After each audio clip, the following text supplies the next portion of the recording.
आप सभी का बहुत बहुत स्वागत है मेरे YouTube चैनल श्री रामार्थ पर। मित्रों, आज की इस वीडियो में मैं आप सभी को बताने वाला हूँ कि भगवान श्री राम के बाद कौन कौन से राजा अयोध्या के राजा बने थे। यानी कि भगवान राम के जो बेटे कुश थे उनके आगे की वंशावली क्या थी। यानी कि भगवान राम के बेटे के बेटे के बेटे के बारे में आज मैं आप लोगों को बताने वाला हूँ। दोस्तों, ये किताब है श्री आनंद रामायण और आनंद रामायण को लिखने वाले हैं वाल्मीकि जी और इसे दुनिया के समाज के सामने लेकर के आने वाले हैं प्रभु श्री रामदास जी। तो दोस्तों, ये है आनंद रामायण का पूर्ण कांड का 7वां सर्ग। जहाँ पर लिखा हुआ है, सूर्यवंश में श्री राम से आगे की वंशावली, कुमार कुश से आगे के सूर्यवंश के 61 राजाओं की वंश परंपरा का वर्णन। कुश के पूर्व के 61 राजाओं के अनंतर मध्य में श्री राम का आविर्भाव। दोस्तों, मैं इस वाली वीडियो में सिर्फ आपको यहाँ से लेकर के यहाँ तक का बताऊंगा, जिसमें श्री राम जी के आगे की वंशावली यानी कि श्री राम जी के बेटे के बेटे के बेटे कौन थे उनके बारे में मैं आपको बताऊंगा। तो चलिए दोस्तों, बिना किसी देरी करते हुए शुरू करते हैं इस वीडियो को। तो ये देखिए, श्री राम जी के पुत्र हुए कुश, कुश के बेटे हुए अतिथि, अतिथि के बेटे हुए निषद, निषद के बेटे हुए नभ, नभ के बेटे हुए पुंडरीक, पुंडरीक के बेटे हुए क्षेमध्वना, क्षेमध्वना के बेटे हुए देवानिक, देवानिक के बेटे हुए अहीन, अहीन के पुत्र हुए पारयात्र, फिर उनके बेटे हुए बल, बल के बेटे हुए स्थल,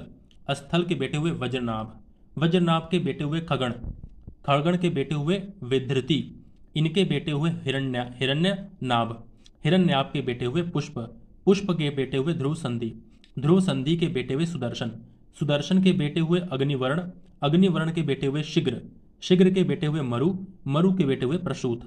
प्रसूत के बेटे हुए संधि, संधि के बेटे हुए मर्षण, मर्षण के बेटे हुए महस्वान, महस्वान के बेटे हुए विश्ववाह,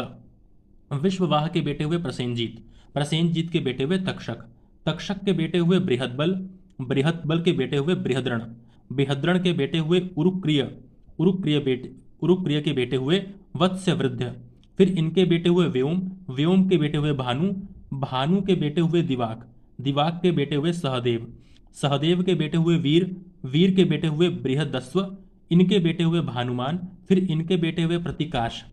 प्रतिकाश के बेटे हुए सुप्रतीक, सुप्रतीक के बेटे हुए मरुदेव, मरुदेव के बेटे हुए सुनक्षत्र, सुनक्षत्र, मरुदेव के बेटे हुए सुनक्षत्र, फिर इनके बेटे हुए पुष्कर, पुष्कर के बेटे हुए अंतरिक्ष, अंतरिक्ष के बेटे हुए सुतपा,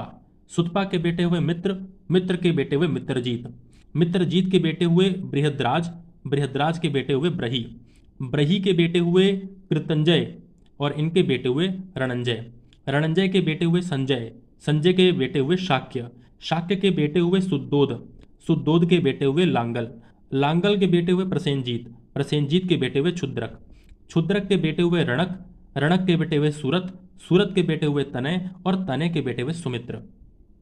दोस्तों, ये जो पूरा है ये राम जी के बाद के राजा हुए हैं। ठीक है, राम जी वैकुंठ लोक चले गए तो उनके बाद उनके बेटे के बेटे के बेटे की ये जो है पूरे बताए गए। ठीक है, तो यहाँ तक चल करके सूर्यवंश जो है पूर्ण हो जाता है, मतलब कि यहाँ से पूरा जो है सूर्यवंश जो है वो पूर्ण हो जाता है। ठीक है, तो ये राम जी के बाद के 64 राजा हैं। दोस्तों, यहाँ पर एक बात है जो आप लोगों के लिए जानने वाली है। क्या बात है? यहाँ पर जो विष्णुदास जी को कहते हैं, इस प्रकार श्री विष्णु से लेकर,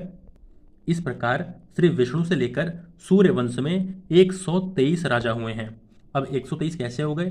तो 61 जो 61 जो राजा थे, ठीक है, 61 61 माने 61 राजा पहले के थे और उनके बीच में भगवान श्री राम आए और भगवान श्री राम के बाद में फिर 61 राजा और आए, तो टोटल मिलाकर के 123 हो गए।